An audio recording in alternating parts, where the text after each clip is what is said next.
Hey, whoa. Hey, we're live, everybody. This is DeAngelo of WrestleZone.com. And it is two, yes, it was going to be three, but it's two Dynamite dudes on a Rampage. And it's the dudette herself, Kate Hensler. Dude! Hey, what's happening, dude? What's happening, dude? What's going on? Dude. I'm so good. Wrestling is so much fun right now. It's ridiculous. I'm so happy to be here. Thank you for having me on. You know what? I like I told you in the DMs, I was like, you're such a positive attitude. You keep a good mindset about things, and you're very expressive. So I was like, I got to get Kate on here. You know, thank you. We got to get a different perspective going on here. And hey, I'm glad I kicked Marcus out of here because I know. The guy needs a breather. Get a little bit. It was a part of me coming on. I was like, no, Marcus. And you know what? We're not going to have Marcus. As long as you don't have that degenerate brother years on here, we're okay. We're copacetic. We're cool. Yeah. Well, so screw him. But Marcus. Let's not screw AEW. Let's talk about what kind of went on this whole past week. Obviously, the big talk was kind of like, well, how are they going to follow up with CM Punk after he debuted on Rampage last week? So he comes on, cuts a promo on Dynamite, and then does a little segment on Rampage, and then even after that, does a little like Twitter video with Christian afterwards. How do you think the follow through in regards to just specifically that was for this week, Kate? So specifically just the Punk stuff, I think has been fantastic. I didn't think these were particularly strong episodes of Dynamite or Rampage, but if we're talking about the Punk stuff in a vacuum, I feel like they completely knocked it out of the park between his debut and now. Everything from like the social content that they did the YouTube views are insane on all of his content, but also just like the production behind the scenes stuff that they released, all of the post-show stuff that they just let organically go viral and stuff, putting it on, I thought was really cool. So I think that combined with what Punk did on Wednesday is pretty insane. And like the news that he released, which I don't think he was supposed to, but I'm still excited about. Kind of, I think, like maybe buried the rest of how good that promo was, but like in 4 minutes or whatever, he just did a tremendous job building a feud that didn't exist before, and also putting over like 6 young, talented people. Like, so right. I think they knocked it out of the park with the follow-up stuff with just Punk. The episodes I didn't think were particularly strong of Dynamite and Rampage outside of that, but I mean, nobody's talking about anything else but Punk talking about Daniel Bryan. So right. Kind of like isn't that bad, I guess. And you know what? Like I was talking to a buddy, and we were saying like, we talked about Booker T's comments. Did you hear what Booker T had to say and stuff like that? So I kind of like, now I don't agree with Booker T, but I kind of get what he was getting at. Like, hey, focus on the company you're in more so. But also, I'm thinking, Punk being kind of outspoken is what we like about Punk, and him saying, like, kind of being forthright with everybody is what we like about Punk. So the fact that he even didn't steer away from, hey, everybody's chanting, yes, it's Daniel Bryan. People are expecting him to show up. He's like, I got to make this reference. And it fits who he is. And it's just like, it gets you excited for CM Punk being back. Yeah. Right? I couldn't agree more. It's so funny. I saw Booker T's comments and a couple other people saying that stuff. And I was like, well, first of all, he's not just going to ignore the fact that he left 7.5 years ago. That's insane. And I was like, man, that seemed so much nicer to me than half the shit he said when he was in WWE. Right. I thought the language he used about not being able to get well at a place that made him sick. And, if you don't like him saying that he left pro wrestling, essentially implying that he was going to the land of sports entertainment, take that up with WWE. That's what the fuck they call themselves. If you don't like that about Punk, you just don't like Punk. I feel like that was more like, I don't know, what's the WWE equivalent of AEW sexuals? The WWE stands whatever it is, stand up for WWE.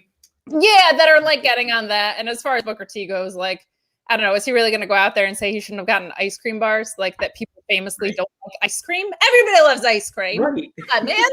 Ridiculous. And that's what we expect the Punk is, be like, hey, he's going to say some shit about WWE probably. He's been gone for 7 years because of them. What's he going to do? Just ignore that? It was extremely... I mean, Booker's been making some interesting comments in general lately, but like, if this is like just the ultimate level of bootlicking, I don't know what to tell you. Like, it was just so, I don't know if he's getting put up to it inside the company or if he's just saying this stuff on his own, but it was just such a forced take because the return was so organic, right? So it was just like, come on, like you can just let some go. You don't have to comment on everything. Like you can just let some pass by. It was a weird take. I kind of see what he was getting at, but this is not Punk's brand either. You know, it's like, it's one thing if it's like, okay, it's very heavy-handed and like you're doing it just to do it, but that's Punk, and like that's what we were expecting from him. So, you know, we got a lot of people here in the chat. Nesha, how are you? Steven, good to see you too. Marcus, yes, he is in the doghouse. A very dark doghouse. Yeah, very dark doghouse. His power's actually out. That's why he's not on here. Ironically, his power is out when there's an NWA pay-per-view on. So right. I just have been beating that to death because I lost power not that long ago. So I lost my power, like just wouldn't throwing extra R's onto everything. Yeah. You're calling the electric company saying like elongating those R's, just being like exactly. What is with this woman? What's going on here? All right. Well, no, I thought, overall Punk, the handling of Punk has been good, but I'm kind of with you too in regards to like the show itself didn't pack a punch as much as like we probably wanted it to. I also thought like, now I loved actually my favorite match on Dynamite was actually the opener with Matt Hardy and Orange Cassidy, but I didn't think it was a good way to kick off the show, especially if you're trying to rope, not only get returning fans back interested in wrestling, say if they're tuning in because of Punk, but also get new fans invested into a wrestling product because Orange Cassidy is such an enigma. And starting it off with kind of like a comedy segment, I don't know if it was like a comedy match, basically. I don't know if it was a good way to kind of lead it in. Like later on, I would have been totally for it. And like I said, it's my favorite match of the show, but I don't know. What did you think of that? Like them kicking it off that way? I actually thought it was a good idea for a couple of reasons. One, you know that crowd is going to be wanting CM Punk. You're probably not going to want to make it a habit to have CM Punk start off all your programming, or that thing is just never going to go away.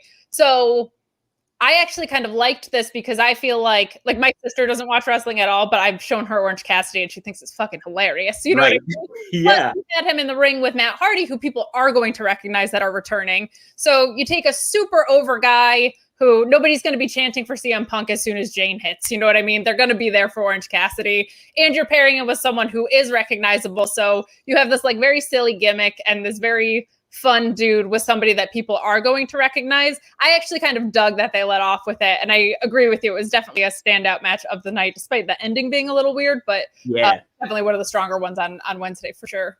And I like the aspect too. I mean, obviously, you know, you don't like stuff like not people getting legitimately hurt, but like Matt's face getting bloody and stuff like that. I kind of thought it added to the match a little bit in regards to like, okay, like the CM Punk's not CM Punk. Orange Cassidy's a comedy guy. Matt Hardy's kind of like delved into the comedy stuff a little bit. They were playing that up a lot, but then the kind of things got a little bit heightened once he had like that bloody face, and you're just like, geez, and then it added to their feud even more. Like later on, like Matt played into it on Twitter afterwards, and even more so. I thought it was it was definitely my favorite match of the night, just because I thought they handled the humor and stuff so well. Like even the story of Matt pulling the money out of his pockets, Orange pocketing the dollar bill later on, and then Matt going back for that dollar bill. I was like, that's $100 bill, my friend, not just a single. I couldn't agree with you more. The injury, you never want to see someone get busted open like in a shoot way, but at the same time, when you have a comedy guy and something like that happens, it kind of adds a little bit of credibility in a weird way, because at the end of the day, Orange Cassidy's a great wrestler. Like he could really go, and funny doesn't work if you suck. It just doesn't in any art form. Funny doesn't work if you're a bad musician and you're trying to do like that Adam Sandler thing. Like you can't be the joke. You have to be in control of the joke. So, I think it was I'm kind of with you on that. Like once he got busted open, it was like, okay, this guy's silly, but like, he still hits hard. He's still laying his shit in. Like things are all right. Things are all right. Now, so Marcus is kind of like, he always kind of pushes, he likes Orange Cassidy, but he also pushes against it, says it's not going to it's not something that lasts over the course of time. And I make the argument that like, you can delve into this comedy stuff and you can pick and choose the moments. And I think something that makes Orange Cassidy stand out is his ability to charge up. And when you see him like get casual and like that's Orange, but when push comes to shove, he gets serious and he starts kicking some ass. And I think if you slow play that a lot of the times, you can really build momentum. And obviously there's going to be time to develop him, I think, as not only just a wrestler, but as a character too on television that we associate with. I'm kind of curious what your thoughts on him overall, like moving forward down the line with Orange. You think how well do you think that persona can maintain, and how would you maybe develop it or cultivate it in a lot of ways? Well, this is why Marcus isn't here, because I disagree with him heavily on this. Mm-hmm. So, but no, I think Orange Cassidy, like a lot of people are missing two things. One, I always go back to Hugger Bailey as like the perfect example of somebody's trajectory, because everybody thought she was just this hugger and that she was incredibly one-dimensional. And she carried the entire WWE roster on her back through the pandemic with some character changes. And I always use her as an example for that, because I get what people are saying, but like, look what an incredible job she did taking this thing that was super over and transitioning that into a heel. I thought was awesome. And I also feel like people underestimate like what a great heel Orange Cassidy could be. Being an apathetic dick, like that's right there. And you don't have to pivot that hard from it. Like being a guy with hands in your pockets that just has no respect for like the legendary roster they're bringing in is gangbusters. Like, I don't think you have to change him that much to make him a really effective heel. Like if he were to turn on the best friends, if he were to, I don't know, like if an alien fell in love with him and he broke her heart, oh my God. And he's just this guy that doesn't give a shit with his hands in his pockets. That's super, super powerful. So yeah, you know what? Fuck that guy. Yeah, right. Don't you hate the guy that will break Chris Statlander's heart? I do. My goodness. So I think people underestimate like how simple of a turn that could be and how effective it could be, because he's a great wrestler. And because his gimmick is one of like not really giving a shit, you can heel turn that in a second. That's so easy.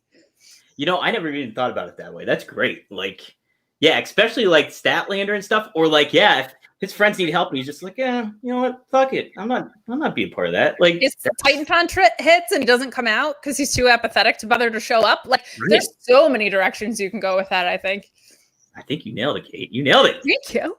Gee, you know what? I told Marcus he's getting Wally pipped. I think he's gonna get Wally pipped. That is the second time someone has said that I've Wally pipped someone, and I am honored. Thank you. Right. We got to make the Yankees references as much as we can now. It's true. We got to do it.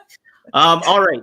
So now how else the show kicked off on Dynamite was Chris Jericho dropping the news that they got a match at All Out, MJF one more time. And if not, and I tell you what, Chris Jericho really teased a lot of stuff in that promo. Like, not just that, hey, I'm going to go to commentary, but he also kind of hinted like I might be leaving the company. That's what a lot of people thought overall, like subtext wise. What'd you think of all that? I kind of think personally, like, we don't necessarily need that match at All Out. Maybe they could have done it like on the Dynamite after or something, but I get why it's on there too. What do you think about all that incident going on? All that, I think the fifth labor could have been at All Out. I don't think we need a rematch of this. I said on Fightful on Friday that like part of the problem of watching so much wrestling, if you are watching the WWE product, is you have rematch burnout so bad because they rematch you to death on Raw and SmackDown so often that like they're running Christian and Kenny back with kind of an organic story. There's an entirely different title involved. Christian's in his head. I still don't want to see it because I'm just so damn sick of rematches. Yeah. And I feel like this is kind of victim to that too. And I feel like the Inner Circle stuff has been dragging on. The thing that I need for it to work, and I think the match will probably be good, I need it to be a clean MJF win and for him to carry that banner around and for Jericho to actually be retiring. It's wrestling retiring. He said he's not ever going to be in an AEW ring again. It's wrestling. Cody's going to have the championship at some point, probably, guys. Like, I don't know what to tell you. There are loopholes here. If you remember Juan Cena showing up to get out of his retirement, like, there's so many ways that you can undo whatever you say in pro wrestling. But I think, you know, I said at the beginning of this 5 labors thing, I was like, does this kind of feel like a Jericho retirement run that he's like reigniting Juventud and he's doing a insane death match on television? Like, this kind of felt retirement run-ish to me, knowing he's going on tour with Fozzy, knowing his age, and that like he definitely seems to have some sort of interest in commentary, whether you guys like it or not. I wonder if he is going to be transitioning out here, but I would need it to be a clean MJF win, because if it's like Sammy Guevara coming down to make the save for him, I'm just so burnt out on like the inner circle stuff. And I feel like that faction is now holding back the performers that are in it instead of catapulting them forward, because they did a good job with it. Everybody in there's a star already. Santana and Ortiz are fantastic. Everybody loves Sammy and this face role. Hager, I don't think is super made, but I don't know if he has to be with like what he's doing and the role that he's playing there. So I agree. Yeah. Yeah, so I would love for it to be a clean MJF win, but I don't know if that's what we're gonna get. So we'll have Heck, I'd love it too. Yeah, somebody I like too is Wardlow a lot, and what he's like doing as like a monster, and then just the teases, the light teases of him, like MJF being a dick to him like constantly. Yeah. I think you can really play into that, and I think like one of the ultimate feuds coming up has to be like CM Punk and MJF. And like you could even get like Wardlow in the mix of that, like CM Punk being like, "Hey, that guy's a kind of an asshole to you, right?" I would love that. I think there's so much money in CM Punk and MJF. It's just a matter of timing, because I think maybe you do want that to be for a belt. So I don't know if it's going to be the next program, because I think Hangman has to have it for a little bit. I don't think he needs a super long run. I think he can be somewhat transitional, but I don't think it's going to be like a drops it a week later situation. I think he's still going to have it for a couple months. But because of the story that he's telling, maybe someone in the Elite costs him, maybe the Dark Order turns back to being a bunch of heels and they cost him or whatever. Like, I feel like he can latch onto another story and doesn't need a belt in the way that maybe some other people would. So I would love to see CM Punk and MJF. I just would like that to actually be a title feud, I think. I agree with that. Like that definitely adds stakes to it. And also just like, if you're trying to build MJF as one of the next big stars, making a belt in that mix really adds to that as well, too, I think as well. So let's take a couple questions here. Let's see your comments. DJ says, don't you think that AEW, I can't read what's going on here. Don't you think AEW can get in trouble for using Cult of Personality since it was used by WWE? No. They don't have rights to that at all. WWE doesn't, DJ. They're able to just get it. It's not, they weren't associated with Living Color or anything like that. So they just had it's just musical rights that you have to pay for. So they're that's the same plight of the Valkyries too, just so people know, like when it's not original WWE produced music, when it's licensed, as long as that license is up and they haven't actually purchased the rights to the song, that's up for grabs anywhere someone goes. So if CM Punk wanted to go to ROH and use it, he could technically do it there if ROH wanted to pay for it. But that's the difference. That's why WWE creates so much of their music in-house, and that's why they have that job. Otherwise, why wouldn't you use licensed music all over the place, right? Like John is doing, right? Wild Thing, Cult of Personality. Like I love that he does that. It's so worth it. Oh, it's so money. It's so money for it. What would be, if you could pick your theme music, what would it be, Kate? Ooh, I asked this on Twitter actually not that long ago. Like, what would your heel and your face? That's right. You did ask that. I remember. Yeah. Heel, absolutely Enemy by Seven Dust. Ooh. I think face, I think I picked Legacy by Eminem, which is a good one too. I'll take that. That's a good one. That's a good one. I like that. What about you? Who? Babyface? Jeez. I don't know. I like the band The Menzingers a lot. They got a lot of good tunes. Yeah, I like, just some good Metallica is fine with me. So like, I don't know. Nothing else matters, but that's kind of darkened a little bit. And then if I was going to be a table for it, I think you guys all come out all like slow and plotting. I could see that though. Something like that. And then for like a heel, I always I'm a big like Frank Sinatra, Dean Martin guy. So I would like really play into like Sway by Dean Martin or something like that. And just kind of just take in the aura of like myself, that kind of thing. You're going to have a steak dinner too? Steak, of course. We'd break up into guys and dolls. Absolutely. It'd be a whole number like that, I love it. So I think that's where I'd go. Let's see. Steven asks, what are the chances Punk wrestling on Dynamite maybe teaming with Darby on their they're waiting until All Out? Maybe teaming on Dynamite. So he says maybe next week teaming on Dynamite with Darby. I think no way. I think the first time you're going to see CM Punk in a ring is going to be back in Chicago, right? That's keep in mind they're traveling. So I I do like that this is a friendly feud, and I don't hate the idea of Darby and CM Punk tagging in the future.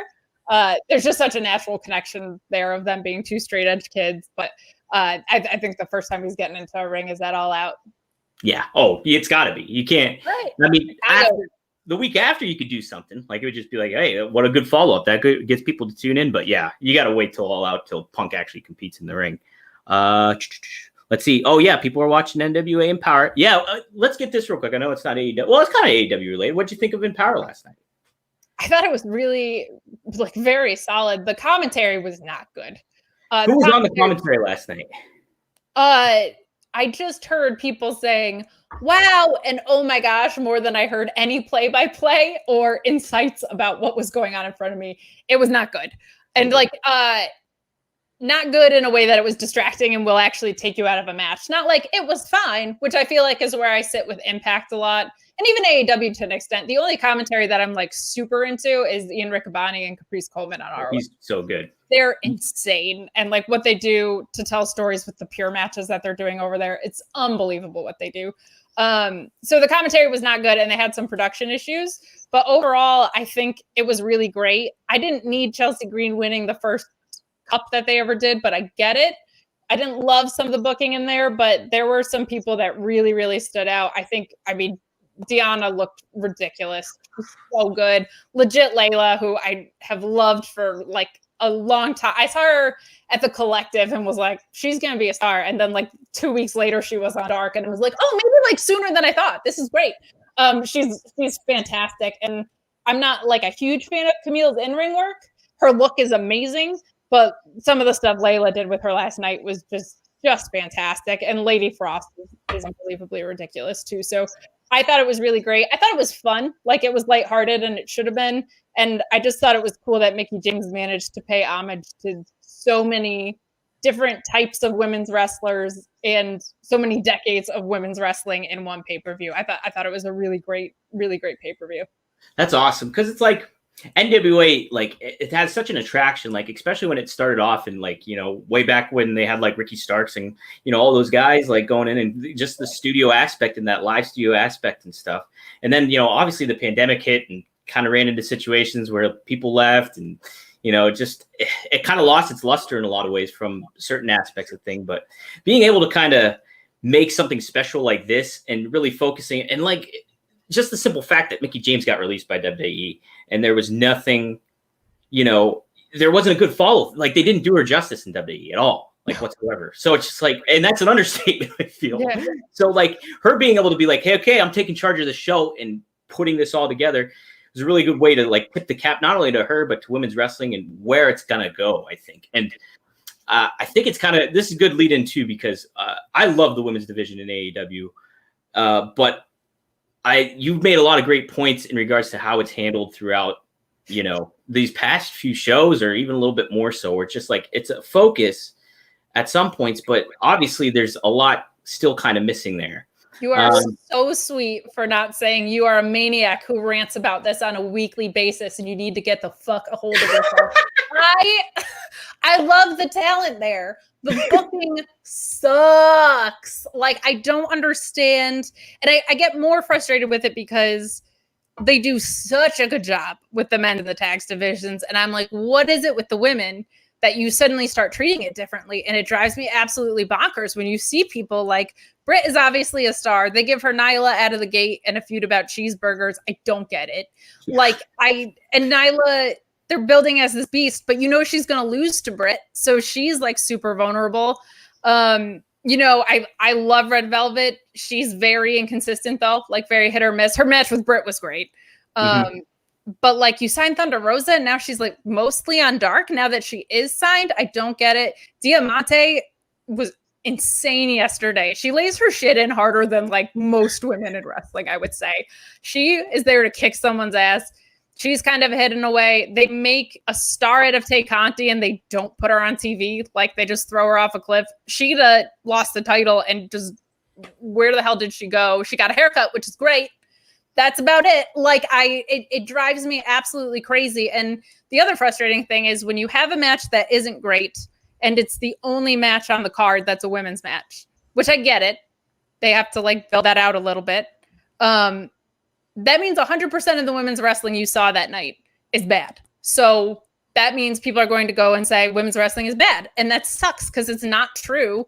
And it undercuts people who are doing it right, like NXT before they murdered NXT, like Impact Knockouts, like so many women on the indies right now, Jody Threat and Kai. Like, I love women's wrestling so much, and there's so much good happening, and it's so frustrating on especially Monday, Wednesday, Friday to sit there and watch Nyla have a butt be a storyline. Watch like.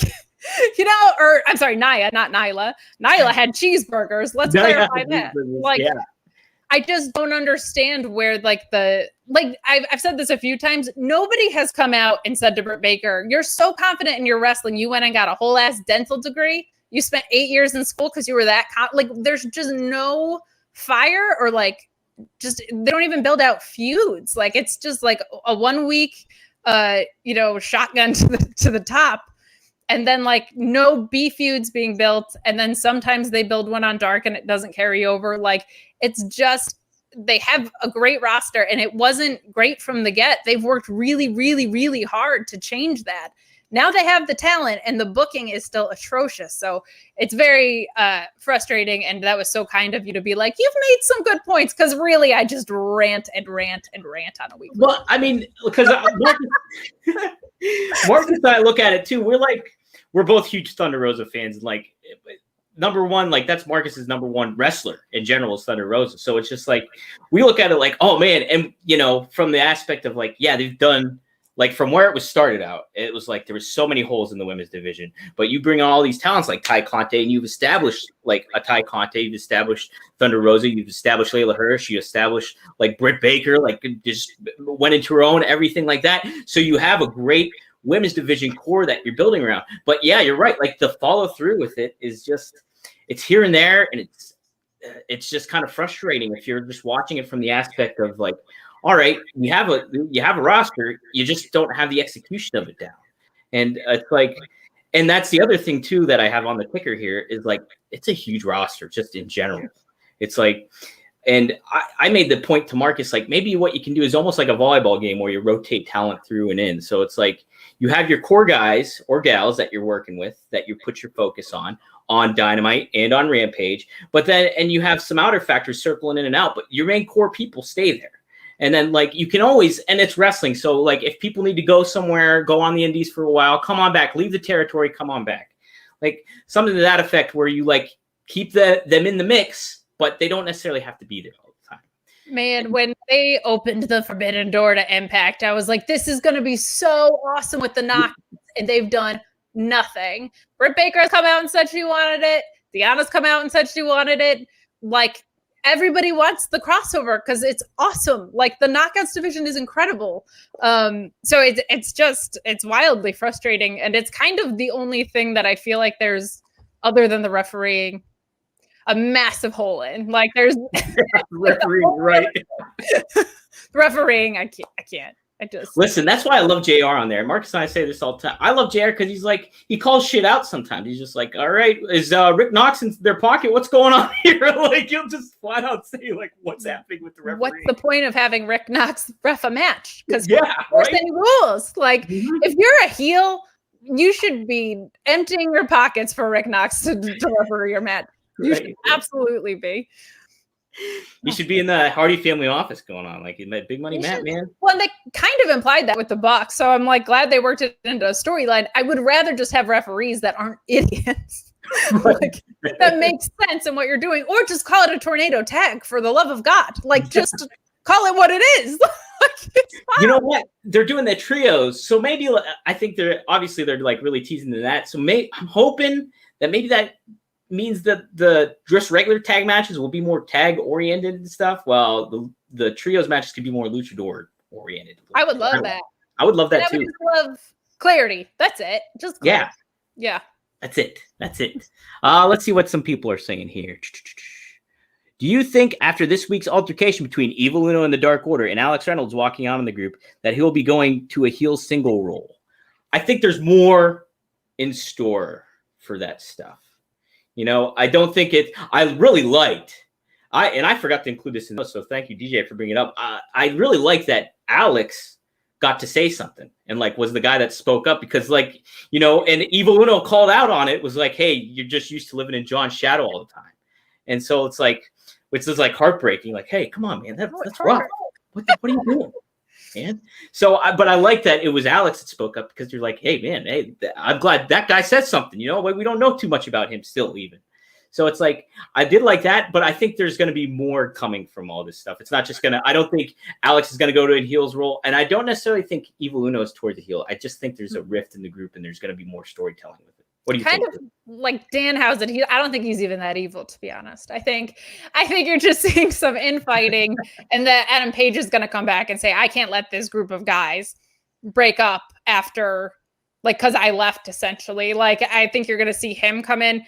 When I do the Mark Order podcast on Wednesdays, one of the hosts over there had a theory that Anna Jay is going to come back and be the one to get them in shape. And I kind of that, like a re-entrance of, because she was the mama figure over there. She was the one holding it down. So I really liked that idea, because I think people are assuming Paige, or maybe it's a combination of the two. Maybe Anna, maybe you realize that she, she can't do it on her own. Brody's not there anymore. Maybe Adam Page needs to come back and make some changes with them. So I think there's possibilities there. I don't think you're going to see a Evil Uno separation or any sort of, I almost said Mark Order because that's my podcast, Dark Order breakup of any sort. I think you're going to see some infighting until somebody can come and resolve that for them. Yeah, I agree with you. How would you feel?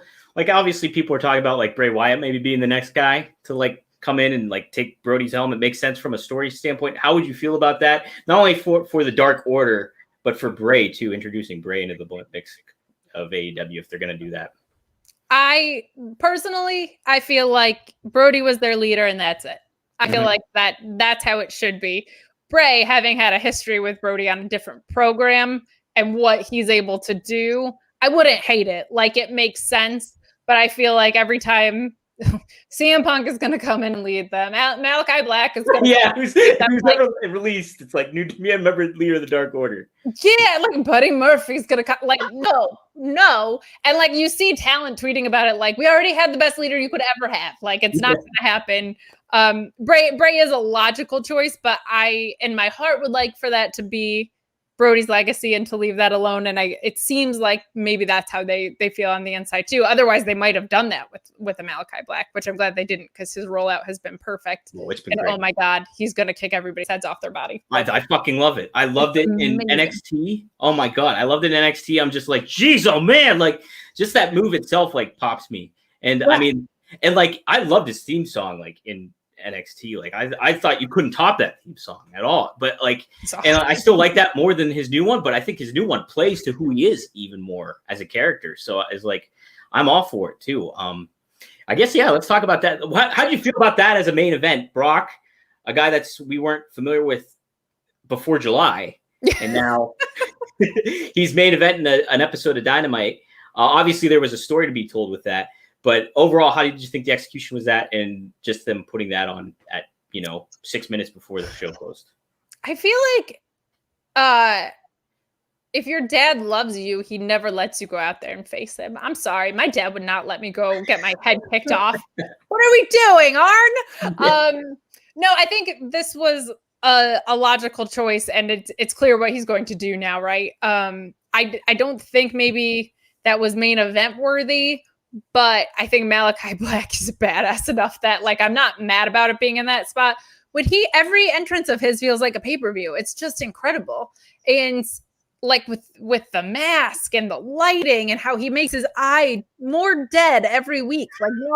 Like a third of his face is just black. Like, I'm so happy because this guy loves pro wrestling so much. It's so obvious that this guy just wanted to be able to stretch his creative muscles, because when he does, like, it's so careful and intentional.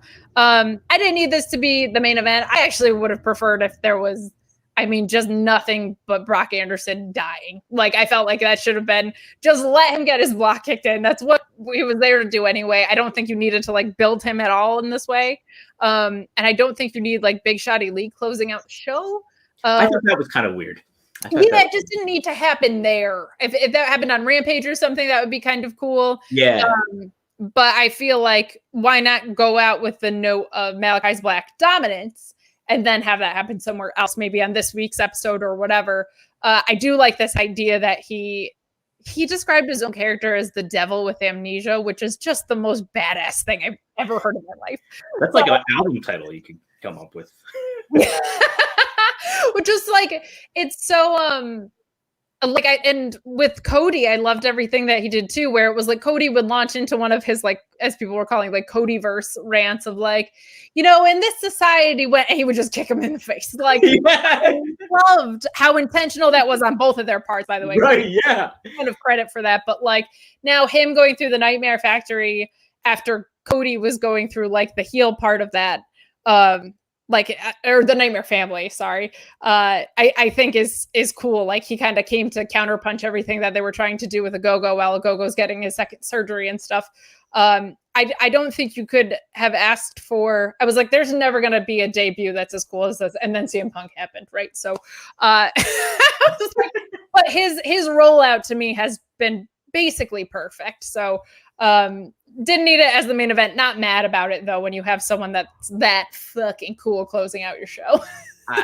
I mean, like, it's such a refreshing thing to see, like, just this guy like that, he was my guy in NXT, and like I was like so excited to be like, all right, he's just gonna dominate on the main roster and everything. Like, and obviously that didn't happen.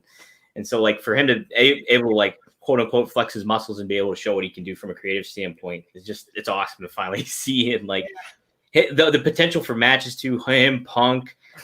You can even, like, I'm even excited for just like him squaring off. I think Dustin's going to be in the mix with that, and just having that story to be told and stuff. A lot of cool stuff happening with it. So. If you heard his interview on Talk Is Jericho, first of all, do it, because it's so wonderful to hear him. Like, it wasn't the chip on your shoulder type of interview that a lot of people have given. He's just such an interesting dude. And he's so thankful for his time there. And he's so excited to be in AEW.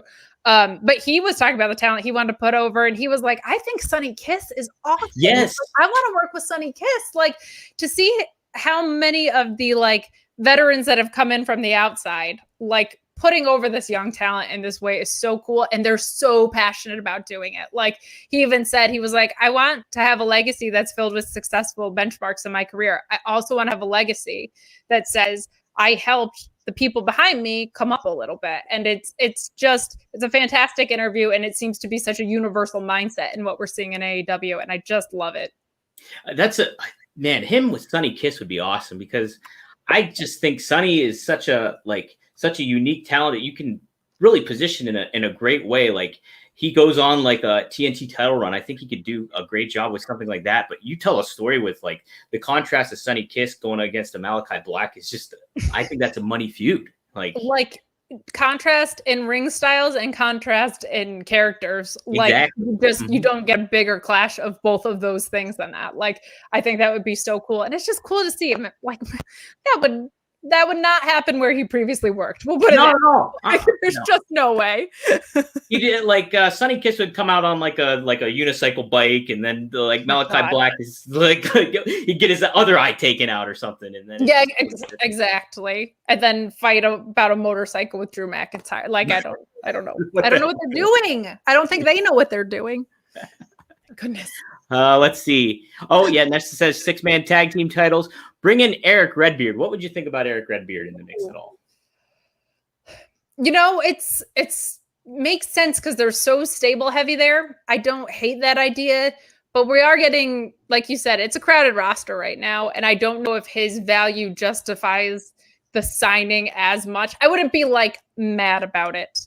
I would actually rather him than like a Braun, because I think the way you need to push Braun is a little more disruptive than you would push a Redbeard. But there's so many people ahead of him that I think I would want to see. I'm a huge Buddy Murphy gal. Like, I would love to see him in AEW. I would love to see him in Malakai Black, obviously, as we were just talking about.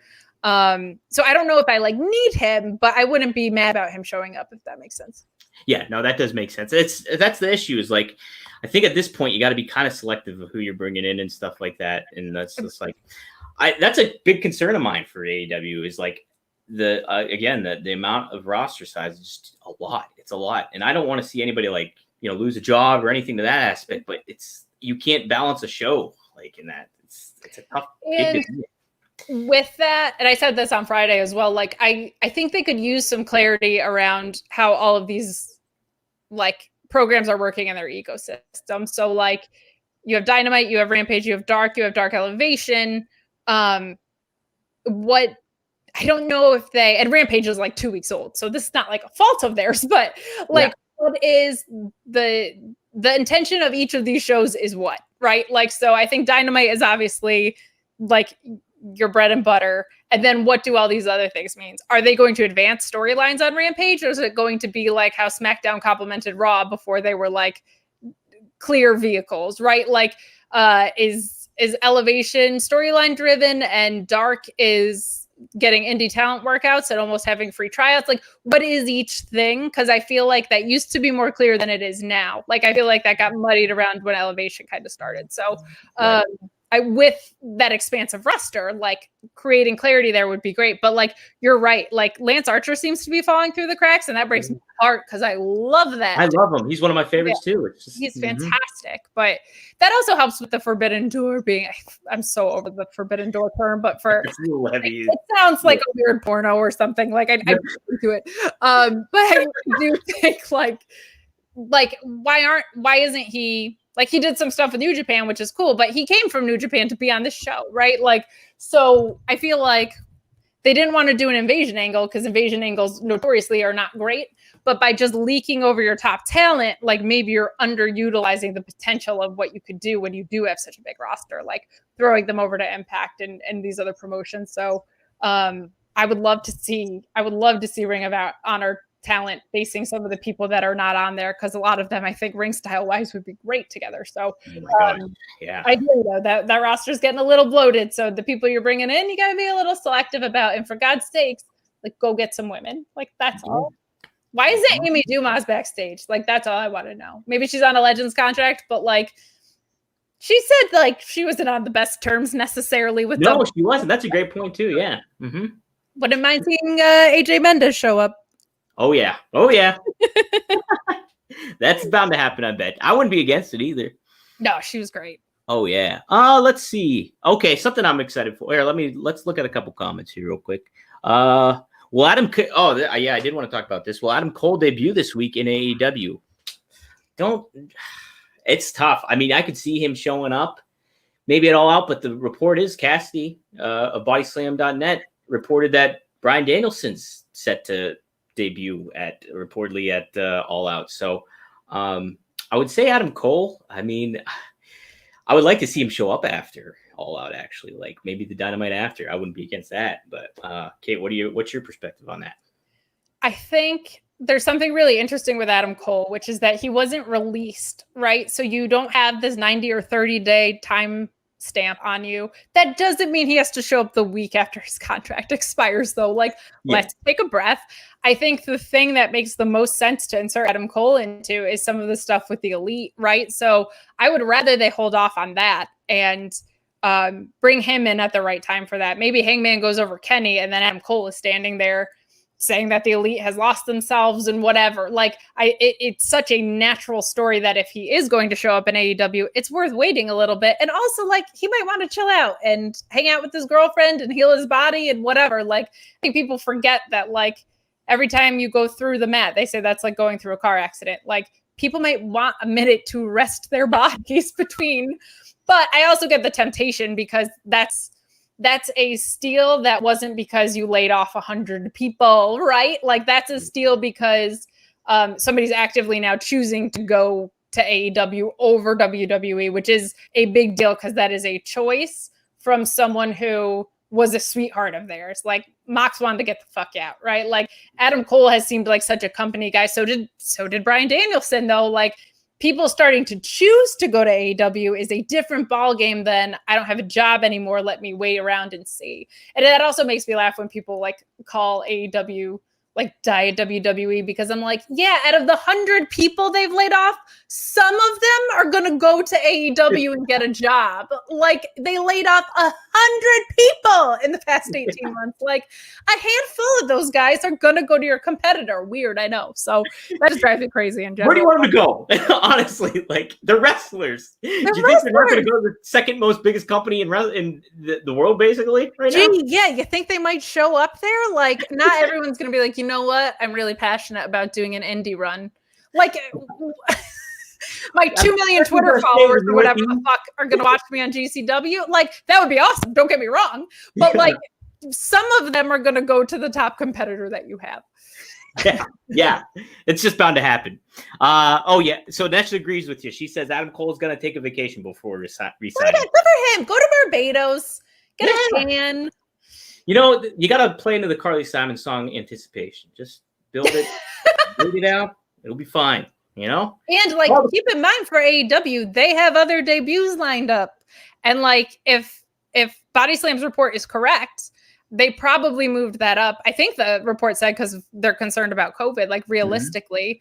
And even if it's a 1% chance, you do not want Bryan Danielson to debut not with a crowd. Like, it is worth moving that guy up if there's even the slightest chance that something's going to happen at Arthur Ashe. So, like, they have a plan here. To me, it always seems like, until now, I was like, oh, Tony Khan, like, once a business quarter brings in a really big debut. Like, I was like thinking about it in those terms. I was like, his quarterly budget, he's like, okay, one gangbusters guy per business quarter. They also have 4 pay-per-views. That's not like a coincidence. But like, he doesn't have to sign there tomorrow. It's going to be fine. Yeah. You gotta wait. It's storytelling. Let it all play out. You know, absence makes the heart grow fonder. If you don't see Adam Cole, like, you know, Panama Sunrise and anybody for a little bit, it's okay. It's gonna be all right. Let's see. Okay, yeah, this is the one I got super pumped for. Miro and Eddie Kingston at All Out happening, dude. My God, like, the development of Miro from video game, like, Gucci wearing shirt, to, like, just a monster that's, like, super thinks God loves him and, like, he's his champion, and then just, like, being just a complete dick to people. And his hot wife. Yeah, and his hot wife. His hot double-jointed wife. It's just, like, playing into it, and then just Eddie Kingston is just, like, the perfect contrast to him. I am so pumped for this match. And just, I wish they had a couple more weeks to tell even more of a story with it. But yeah, some of this card feels that way, where I'm like, you knew this was coming. Like, it feels a little hot-shotted. I would love for this to be a multi-match feud. I'm a huge Eddie Kingston mark, so I'm also secretly hoping that I get to see Eddie Kingston and Miro at Arthur Ashe, because I will be there. But, like, Eddie Kingston is a guy where maybe the Redeemer has met his match a little bit. He's mostly just been, like, throwing Fuego del Sol into a crowd, right? Like, it's mostly been these awesome squashes. And I think maybe Eddie Kingston is the guy that at least maybe gives him a little bit of run for his money if he doesn't take the title off of him. Like, he's a little bit more on the same level, and Eddie Kingston makes everything so believable. I'm the biggest Eddie Kingston mark. He was my favorite active wrestler until Punk showed up, because I'm Punk gal through and through. But I think this feud is going to be incredible. I don't think, if you are going to build a feud in 1 week, I think Eddie Kingston can make it feel real important, real fast. Oh, you know what? That's what's cool about it is, like, so, like, we call him friend of the show on here because we interviewed him, like, weeks back, and, like, he told us the story. Like, I asked him about his rosaries around his neck, and he was like, you know, the Pope blessed him, and then a friend of a wrestler, their daughter gave one to me too, so that's why I wear him in the ring. He's like, what I wear is what I wear, who I am. You know, it's Eddie. So it's like, but, like, that aspect of, like, Miro, like, them getting in the fight at the end, and that rosary getting knocked off at the end too, and Miro doing all the God's favorite champion, all that stuff. I think that even adds to it. Eddie going out there with mic in hand and gonna say something, but he's like, you know what? Fuck it. I'm gonna kick this guy's ass. And then just, this is, like, something I'm so pumped up for, and they've only had just a little window of time that they've used it with. So I love Eddie. I said this Friday too, like, he is so good at talking. He's so good at knowing when not to talk. He's so good at creating moments by putting the microphone down, by saying what he needs to say and getting the fuck out of there. I've never heard an Eddie Kingston promo go like too long. Yeah. I love his work. And with Miro, I'm okay with him dropping the belt to Kingston or sometime soon, because when you think of title runs, like what it's done for Miro as far as making him a star and what it's going to do for whoever he drops it to, is he's just made it feel so important so fast. And like for a belt to make both people, because it's already made him and it's going to feel important when it's taken off of him. I just think that's the purpose of a title run, is to be able to make the other guys along the way look good when they take it off of you, and to make yourself feel important in the show. And I feel like this was so good at that. So I'm okay with him dropping whenever he does. I don't want Kip to come back and cost him. I feel like it's an obvious story, but I feel like move on from that. Like, I don't need any of that game. So, but I couldn't agree with you. This is one of my favorite matches on the card. And you know what? To your point of like them potentially doing it at Arthur Ashe again, like if you have Eddie win that title at All Out, like that does not disrupt Miro, and it does not disrupt like what you're doing with Eddie either. Because like if Eddie gets one up on Miro, Miro's gonna be like, what the. I want another match against him. And then you could have the belt go back to Miro if you want. And then like just keep going on that run. But Eddie had his number. Eddie got him. You know what I mean? And then you can even like you could have Miro take out Eddie be gone for a while. Then he comes back with, and packs even more of a punch later on. So I mean, there's a lot you can do. You imagine the heat in New York of Eddie Kingston losing a Holy title? shit. That would be insane. Like, that would be so gangbusters. And the other thing is with Eddie, like, he's just the kind of guy who doesn't really... I love that he's been in a title picture since he showed up, and he doesn't need it because... No. And he doesn't even... He's someone to me, too. Like, I love characters that it's like, I don't care if you're facing a face. I don't care if you're facing a heel. You're just there to kick everybody's ass. Like, he's that guy to me. Like, you do not need like you're a good guy and you're a bad guy. Like, have your inclination so that there's clarity about who I'm supposed to be rooting for. But like, he just feels like a guy who's just like, you want to fight? I'll fight you. You want to fight? I'll fight you. Like, I love characters like that. That's how Becky Lynch was. Like, yeah. That's great. And I feel like those people are so valuable in a company because you can just throw them into like any story and they're just going to make it work. Eddie's that guy in the bar that like that buddy in the bar, like, hey, there's a situation going on. He's like, what the fuck's going on? Let's go get him. Like that kind of thing. He's that guy. My podcast co-host always make me play Fuck, Marry, Kill. And when Eddie Kingston's involved, I'm like, you marry Eddie Kingston. Yeah. Who's gonna have your fucking back more than Eddie Kingston? And if you're not married, Eddie Kingston too. Like, I don't think it's possible. Yeah, right. Like you want that guy in your corner. He murdered someone in canon on the show. People like he murdered someone in his storyline. That's him. That's it. Mike says here, Bronson Reed seems to want a match against Miro. I know we're talking a lot of names that aren't in AEW, but I mean, what do you think about? Well, Jonah now he's going by. What do you think about him? Maybe at some point getting in the mix there. Yeah, I don't think I would love to see it as like a one-off. I think he would be a great fit in Impact. Bronson Reed / Jonah. Like I think he would be fantastic over there, and I think. You saw Josh Alexander kind of calling out Miro. If you wanted to keep that going in that way, I think that would be really cool. Or a one-off or a short program. I don't need right now Bronson Reed / Jonah in AEW. We were talking about these spots getting filled up. He's one that I don't feel like they necessarily need. I'm a big fan of his work, especially like some of the later stuff he was doing in NXT, but I'm interested in the match, but not necessarily the signing over there. Honestly, I think that's a great point. Him being an Impact and him being like your cowbell champion kind of thing, where he's kind of who you maybe even build around because he's got such a unique look. He's such a great wrestler. He's good on the mic. He's going to look different than everybody else, than any other champion you have in wrestling. So you have him in the mix. I think that's somebody that Impact should really invest a lot in is Jonah. I think that'd be great. That would be great. Me too. And they just brought Zicky Dice over there. Like, what a fun, silly collision that would be, right? Like, yeah. Oh my god. Yeah. Like this brute, big ass Jonah and like Zicky, the outlandish one. Like, there's so many fun. That's what's fun about Impact being so character based is you can create these just like absolutely insane matchups. Like that to me is one of their greatest strengths. I can't wait for Zicky Dice and Johnny Swinger to interact with one another. Oh my god, all day.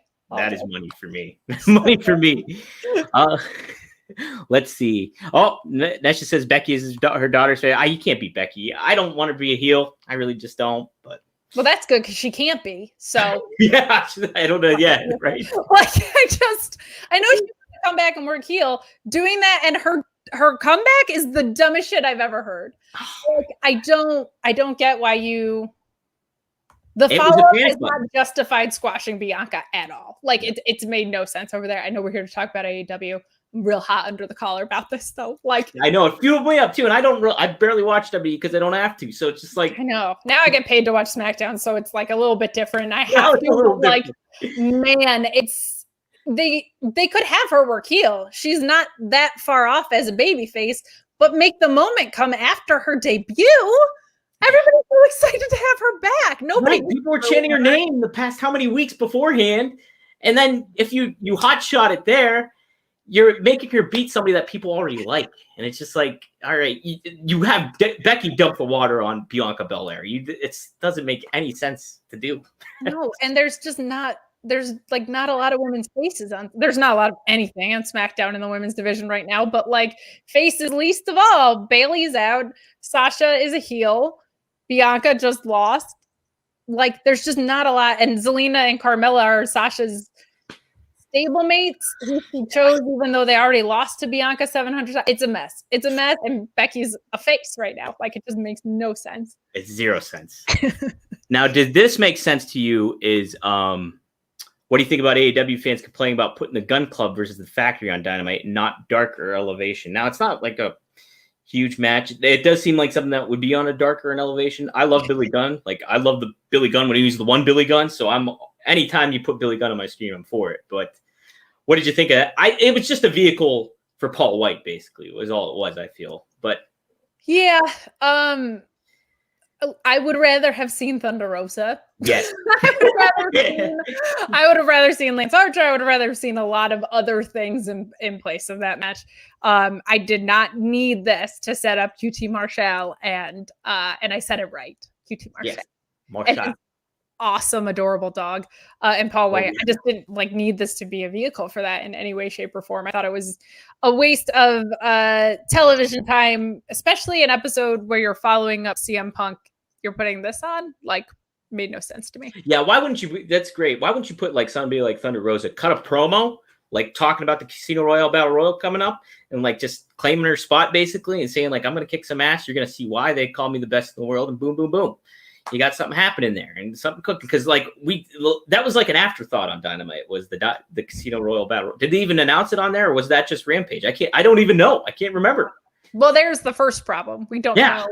I think they announced it and a couple competitors and then they expanded on it on Rampage, I think, but it was oh, okay. They're doing this match and Nyla's in it and whoever, right? It feels like an afterthought. It consistently feels like an afterthought. But even if it's not another women's segment, why put Dante Martin on my screen? Somebody that's gonna be dude, man. Him and Bowens this week on Dark, out of control. Oh man, I love Bowens. Bowens is so damn. I love the cadence of his voice, and just the intensity that he brings. His look, obviously. I think he's another guy you can really put in a bigger picture, whether that's mid-card or main event, upper mid-card or main event. I think he's up there. I think you can get him up there. With the Max Caster follow being terrible, the one good thing about it is I think people are starting to pay attention to Bowens, and he's fantastic. And I don't know if a lot of people know this, Caster and Bowens were not a tag team on the Indies at all. And I was so impressed with how natural it felt for them to be working together. This was not a matchup that you were seeing around me because they're Create a Pro, Wrestle Pro guys. You were not seeing Max Caster and Bowens as a tag team around here at GCW, at Wrestle Pro, at Pro Wrestling Magic. That was not a thing. And they just came in and felt like such a unified front. And that hype man role isn't actually easy. I think people think that that's a really simple thing to compliment the other guy, but it's so not. It's actually probably harder in a lot of ways. So getting to see him shine, and I'm just a huge proponent of his in-ring work. I think is so awesome. He's so talented, so skilled. He's smooth. It's just I want to see so much more from him too coming on. Yeah. Let's see. Thoughts on the alliance of Dan Lambert, the Men of the Year, Scorpio Sky, and Ethan Page. It was kind of didn't like it. How do you think of Dan Lambert as a promo though in general? What's your thought? And kind of like them leading into, I guess he kind of did this character in Impact too, but it's also like, they're throwing some signals out at Cornette as well. So what do you kind of think of overall of Dan Lambert? But then him lining. I'm kind of with you already on like. Doesn't make sense for him to when he brought MMA guys last week and now he's teaming with them. It's muddy. This whole thing has been so weird from first appearance of Dan Lambert on TV to me. It makes no sense. I do not like the hot airbag that Cornette is, but nobody does it better than him. So to do a diet Cornette is even worse than just having Jim Cornette.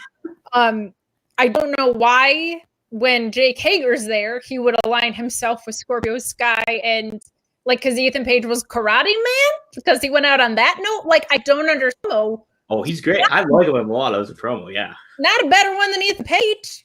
Yeah. No, Ethan Page can talk. Very few. And Scorpio Sky can talk. Yeah. But Ethan Page to me is one of the best doing promos right now. And I don't, he threw Darby Allin down a flight of stairs. They don't need a heater. He's a heel and people are going to boo him. I would get that with Scorpio Sky because he's a heel, but he's extremely likable. Scorpio Sky's just a very likable dude. So Lambert's a fine promo. I don't get this alignment at all. I don't know why Dan Lambert wouldn't align himself with someone who actually has an MMA background like Jake Hager. I don't know why he has to be on my screen at all. And I definitely don't think that Ethan Page needs anybody else to be a mouthpiece for him. He's so good. I loved Men of the Year before he came into this. I'm confused by it. It seems so out of the way and unnecessary. And even if you are going to use Lambert, why wouldn't you have him line up with Hager? It just is very bizarre to me. This is one of the muddiest things that I don't even think it's Lambert's fault, to be honest. No, heck, why wouldn't you put him with the factory almost too? Somebody you get Nick Camarado or somebody get somebody over that we haven't even talked yet. Yeah. To say that guy, it's I find it very entertaining, how he rips on the fans and stuff like that. It's just okay, when you blur the lines of hey, there's some truth to some of that stuff in a lot of ways.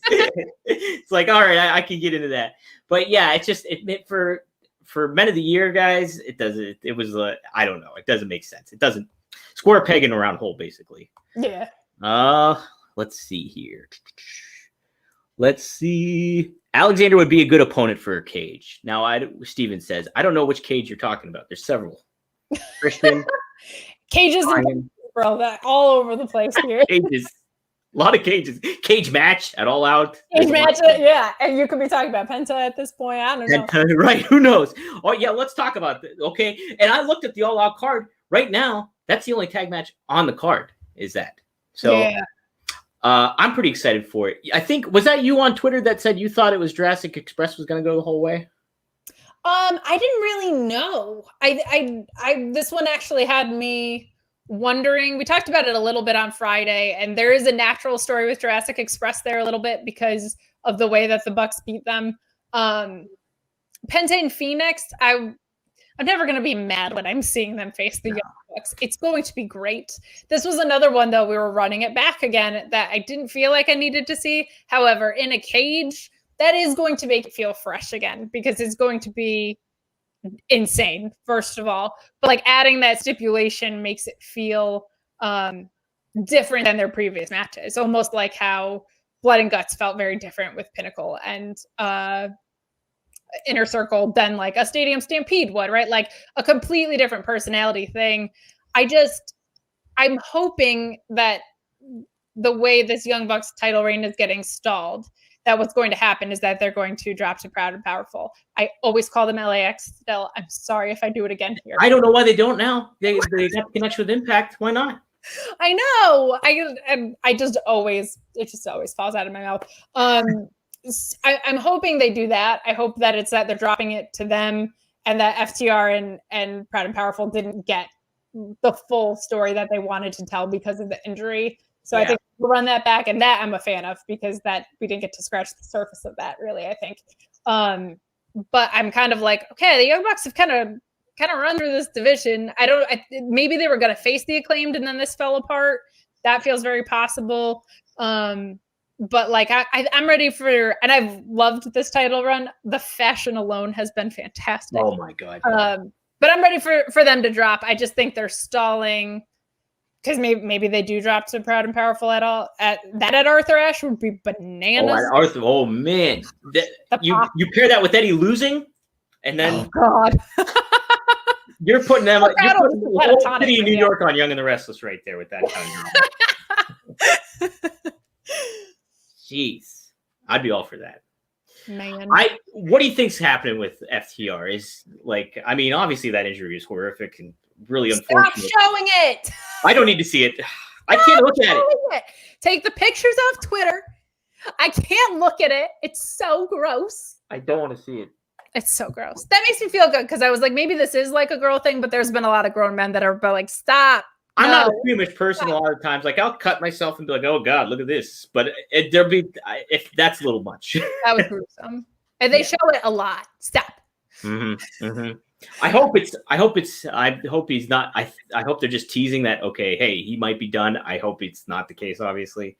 From what I have read, which who knows, it seems like it was just a really bad laceration, like that the nerve damage stuff is not real, which I would hope not. And if it was real, I don't think they would have mentioned it in programming.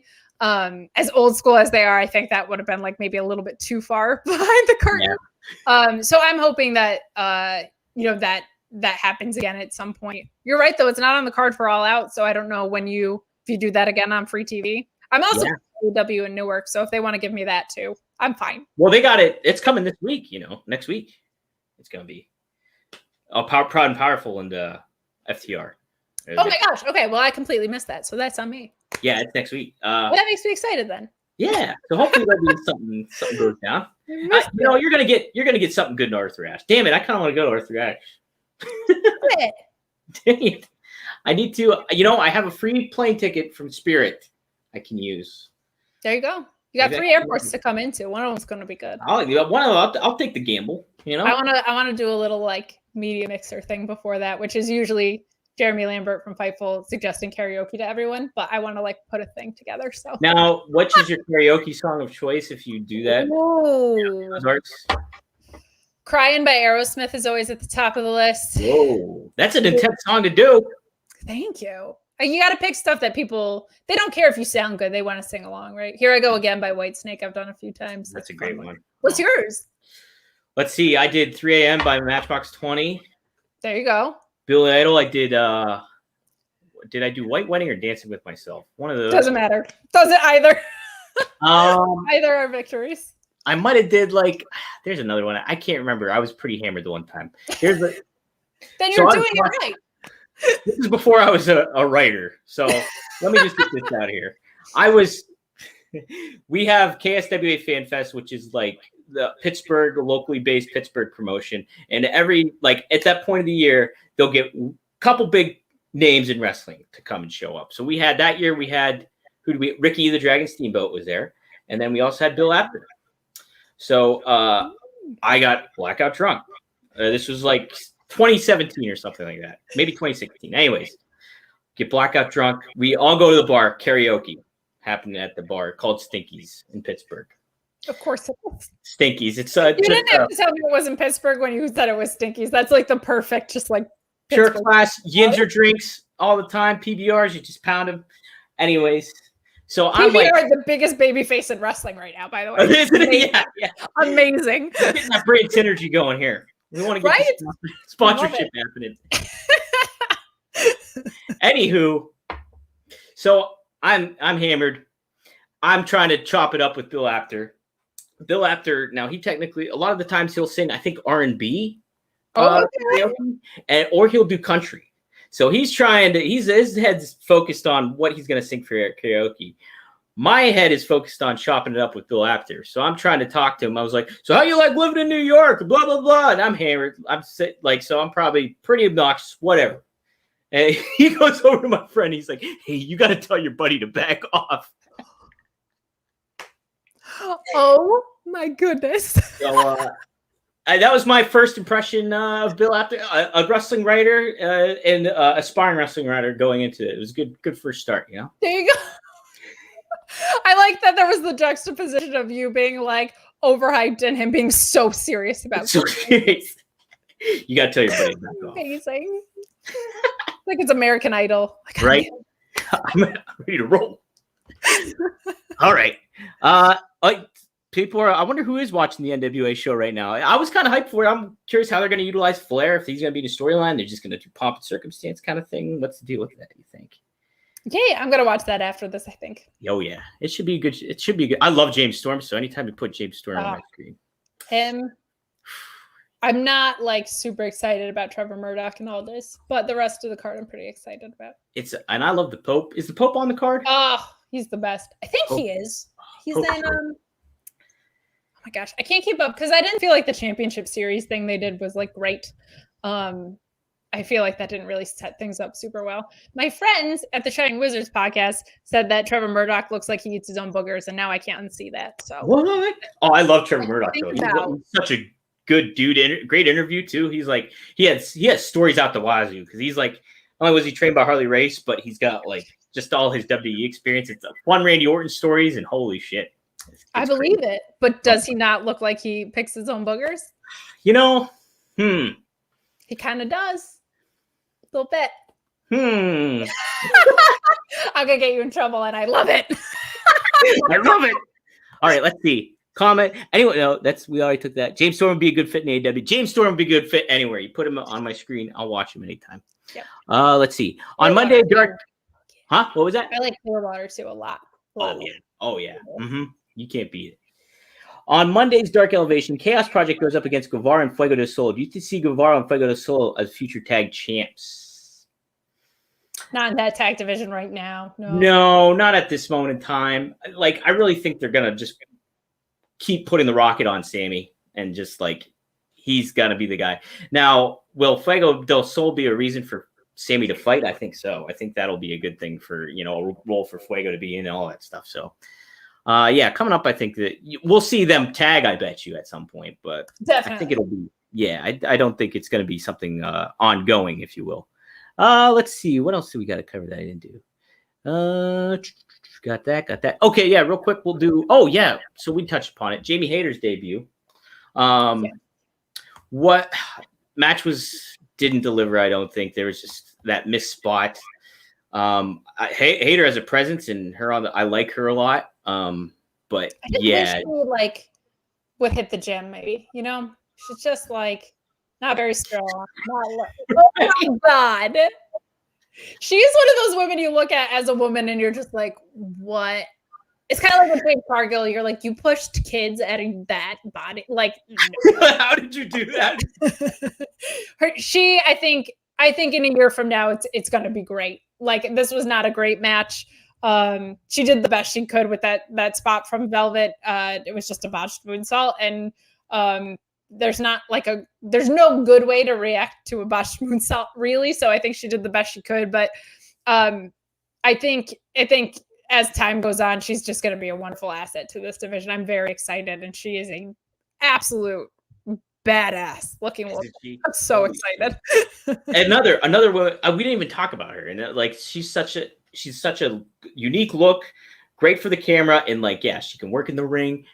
That's another name you got to just build around. Jade Cargill too. I love Jade Cargill. I think she's great. Yeah, she's looked pretty green on some of her matches, which she should be. She has not been doing it this long. Yeah. But you can have her keep squashing people.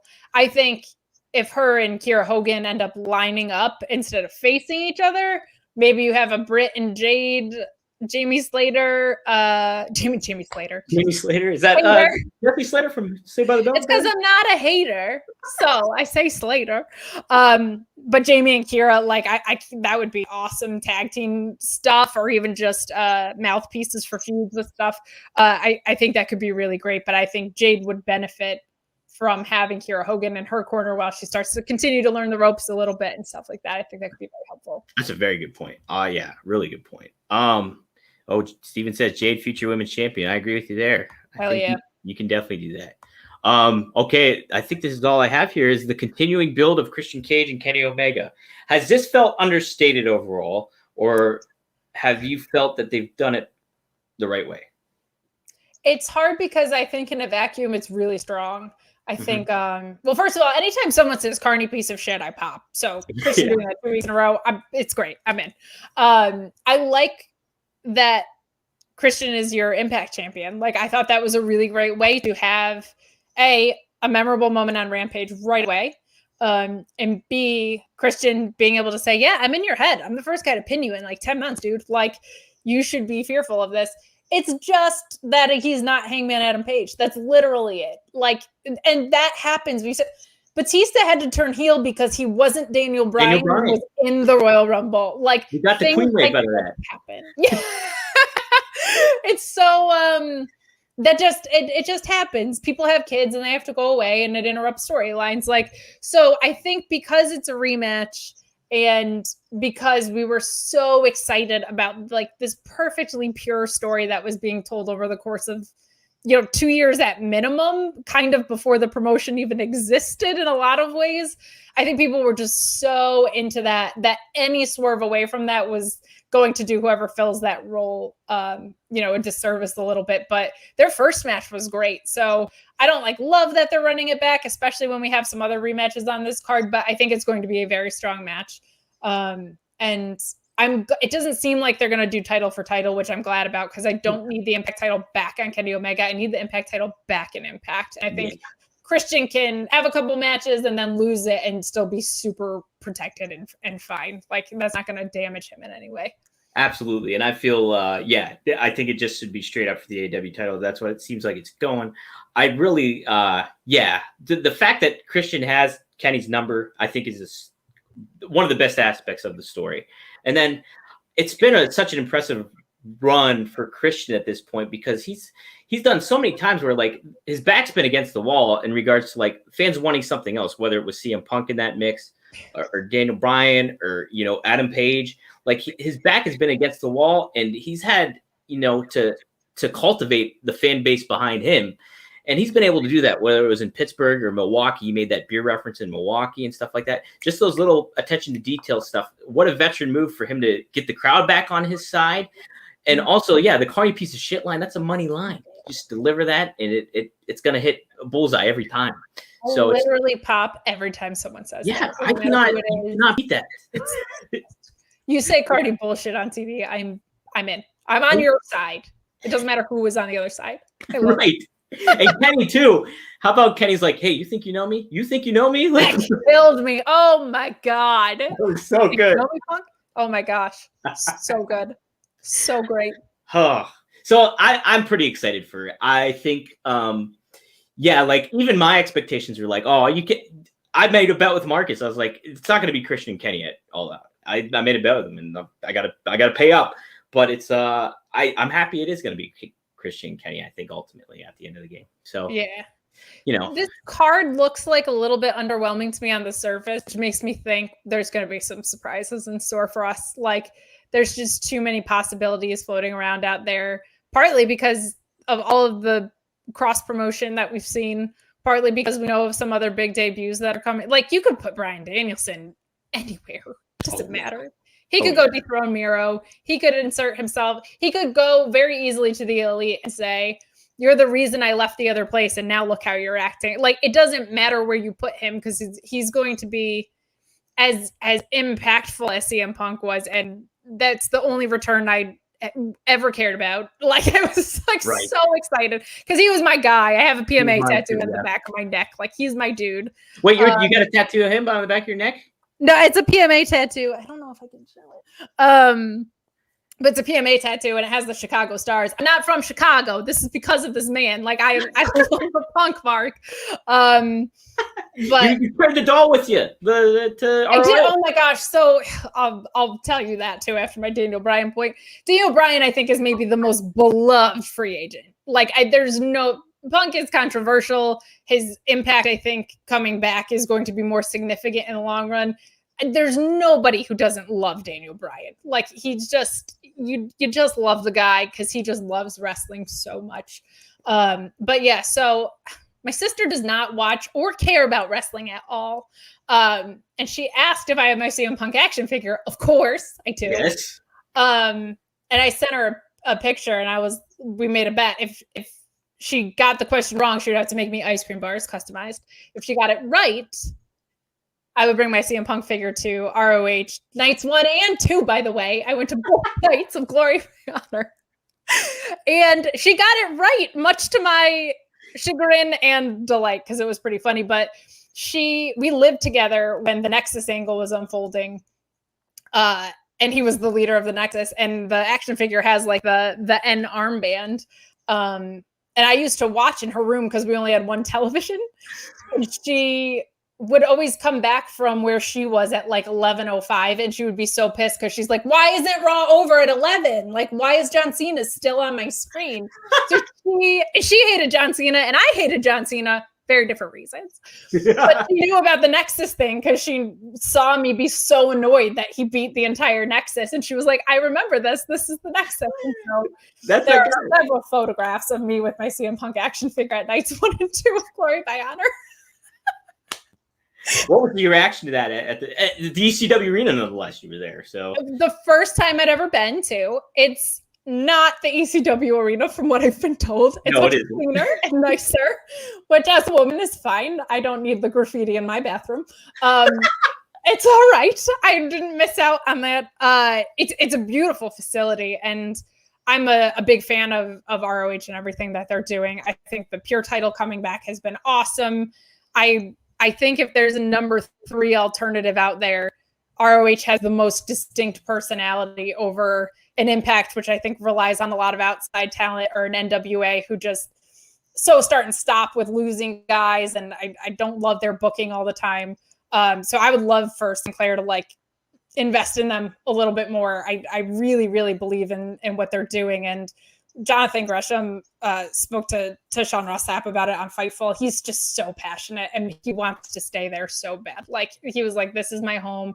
It's the most sports-based feeling product for everybody who is like, doesn't want the variety show as much. I mean, you still have like Danhausen and PCO and stuff, but like by far is like the most sports-based feeling product. And I really, really love what they're doing. And from where they were a year and a half ago to now is just like unbelievable, considering everything that happened with Marty and with the pandemic. I think it's incredible the way that they were able to put on such a wonderful product and to do so simply. It was just like, here's vignettes, here's matches, here's your hour of television. Like it's very clean and simple if you're into that type of storytelling.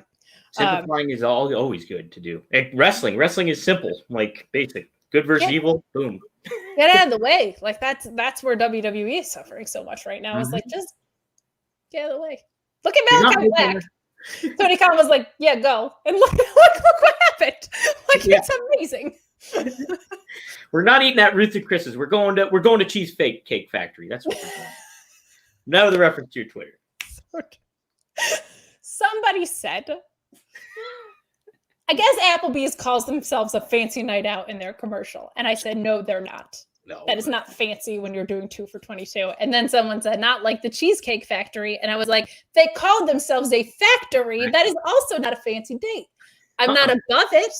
I would love to go. Too. Right? But it's just not fancy. So that's not fancy. That's a lie. But I'm not shitting on the Cheesecake Factory. They're great. There's cheesecake. I'm not opposed. No. But it's not fancy. It's not fancy. You know, I took a girl once, first date to the Cheesecake Factory, and it was the date went all right, but we didn't have a second one. All right, see, there you go. But it's not because it wasn't for a first date. No, you don't need to get fancier than the Cheesecake Factory. That's perfect. It was fine. We had cheesecake. It was great. Yeah, there you go. Yeah, cheesecake and like a martini or whatever. Perfect. Right, double whammy. Oh man. Now I want a stiff drink right now. There you go. Nesha loves cheesecake too. There you go, Nesha. How do you feel about the Briscoe brothers in ROH? He says they should go to AEW. Should that forbidden door swing for the Briscoe? Jay and Mark going there. I would love for it to swing open with a lot of ROH talent. I was hoping that Andrade was going to bring LFI over. Was going to be like the counter, especially because we saw Roosh drop the title to Bandito. I thought maybe like that was what we were going to see. And with everything that Andrade was doing as far as speaking about wanting to be an advocate for Hispanic talent, it still could be that. It just feels maybe like that's not the direction right now. I really, really wanted to see that.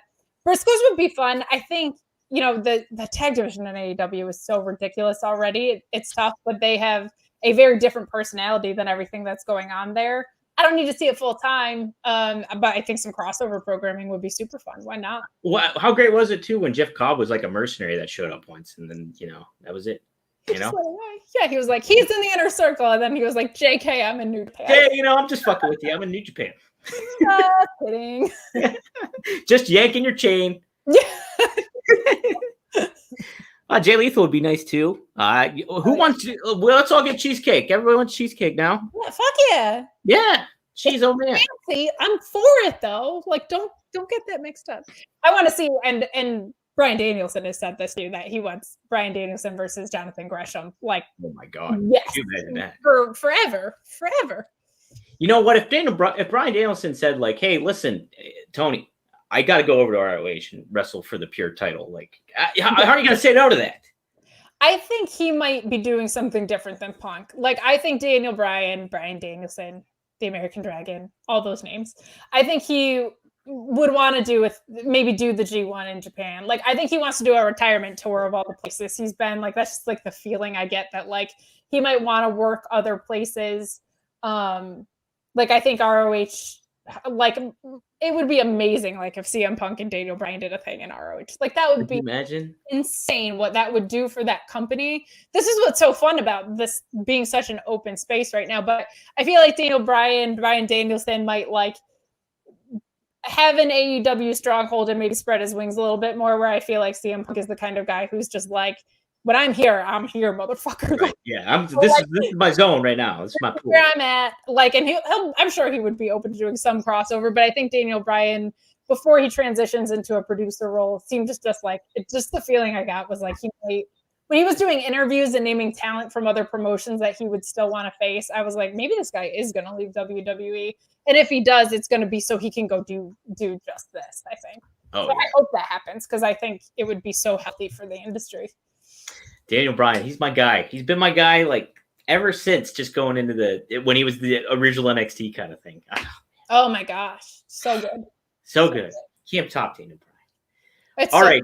It's so fun in wrestling right now, isn't it? It's just a blast. Like, so many people are trying to make it not fun, and I'm like, this is so fun. What is wrong with you? Why are people bitching about so much stuff?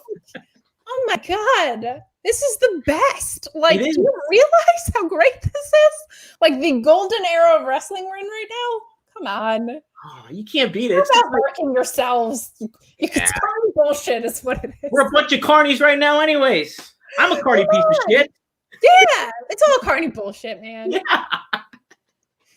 That's if we have a shindig, like a writer's shindig, that's what we should call it. Like, just carny pieces of shit shindig or something. Oh my gosh. There are some carny pieces of shit in wrestling media. There is. Oh, there is. Not anybody that I work with, and not you. Yeah. Nobody at Fightful for sure. Definitely not you, and definitely not my other podcast host, or I wouldn't fucking be there. Now, my brother Marcus, he might be a carny piece of shit. Well, yeah, that's why I wouldn't come on here unless he was gone. Well, he's out of here. Wally pipped.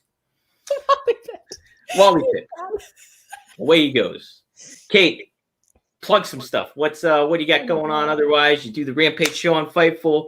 You do the Mark Order podcast. Give it to us. I'll take you guys through my week. I'm on the Shining Wizards podcast on Mondays. Tuesdays, I'm now on Fightful with Alex Pulaski for Sour Graps, which is the best, which is the NXT post show, also on Fightful. He's just the most fun little grump in the whole wide world. Wednesday nights, right after Dynamite, I'm on the Mark Order podcast at Mark Order Pod, right after Dynamite, and then in podcast form available the next day. This Thursday, a fellow Pittsburghian, Joey Bag of Donuts, if you're familiar, I'm going to be on his podcast. And that night, I am doing an interview promoting PPW and the Poconos for Front Rows Materials. And then on Friday, I am doing the SmackDown AEW Rampage with Sean Ross Sapp on Fightful. So if you didn't like this, you're going to have to mute a lot of accounts this week in wrestling because I'm showing up a lot of the forbidden door is open for me. Oh. Again, that's what's going on. I'm just showing up everywhere. So I'm the Chelsea Green of wrestling podcast this week. I'll be everywhere. So you can catch me, but just go to Kate on Deck IC and I'll promote all of the shit. All right. I like it. I didn't even ask you, how did you get into wrestling? How did that all start? Yeah. What was your wrestling origin? Can I admit that it was an ex-boyfriend? That's fine. It was in 2009. This guy I was dating was into it, and I was like, "This is stupid." And then I was like, "Wait, no, this is awesome." And then we broke up, but I was like, "I'm still gonna watch wrestling." And I kind of you know what? Wrestling's my new boyfriend now. Yeah, exactly right. Yeah, I was like, ditch the dude, keep wrestling around. Both great choices, turns out. And then like I was kind of just getting into you learn the tropes, right? And then I'm like, well, if John Cena's just winning all the time, I don't care. And then the pipe bomb happened, and so I had to stick around, and now I'm a lifelong fan. There we go. We all get our start somewhere, right? Right? Yeah. Usually it's when you're a kid. Like that's what's always so funny. Like I kept telling people, I was like, the CM Punk comeback makes me feel like I'm a kid, but I didn't watch wrestling as a kid, so it's like very out of place, but a lot of fun. How funny! Oh my gosh, I just that feeling that him coming out there and just getting that reaction and everything. It was just awesome to see in wrestling. It was so emotional. Like that's what got me was I was like, oh my god, he's like very happy to be back in pro wrestling. Like that was like very, very emotional. I didn't think we were gonna see it again. Like him happy to be back in wrestling. I thought it was done. I thought he was done with it. Yeah, he was like so when he was like tearing up, I was like, geez, like that's when I realized that people other than like as big of marks as me were gonna feel how significant this was. Like that was really cool because I knew I was excited. Like to hear everybody else be like, what a moment. I was like, okay, that's pretty awesome. Like it's exciting to be a part of wrestling right now. Yeah, enjoy it, people. Come on, get some cheesecake. Cheesecake. Go fucking DoorDash with the Cheesecake Factory, and then you don't even have to leave your house. That's how unfancy it is. It's so unfancy. Thank you. It's a place. It's a den of thieves. The Cheesecake Factory, as a matter of fact. Amazing. Den of thieves. Okay, so follow Kate on Twitter at Kate on Deck IC. You can follow me on Twitter at Dominic DeAngelo. You can follow WrestleZone on Twitter at WrestleZoneCom. You can follow the Two Dynamite Dudes on Twitter at Two Dynamite Dudes. Follow my degenerate brother, Marcus, at Marcus P. DeAngelo. You can, hate tweet him. Troll him a little bit for me. There you go. He lost power. He lost power. What a loser. Who loses power? Who loses power? Other than NWA did, but that's right. That's a beautiful irony right there. The beautiful irony. Other than that, check out my interview with EJ Naduka. I did talk to him of MLW. I'll be at All Out, all that stuff. So I'll keep coverage there, and that's kind of it. Kate, you're going to Arthur Ashe. Yeah. Is there another show? Aren't you going to another show at 2300 too? Oh man, I got a lot of live wrestling coming up, and I'm so excited about. I'm doing AEW Newark. I'm doing Arthur Ashe. I'm doing Ring of Honor moved Death Before Dishonor from Florida back to Philly because of COVID. Who would have thought that there'd be silver lining to COVID right there? Florida. So they're going back to Philly, and darn it, so am I, because tickets were half off, and I'm going on the Jericho cruise. So you're going on the Jericho cruise. I went last year too. It's too much. You went the year before. Oh, you went the first year? Yeah.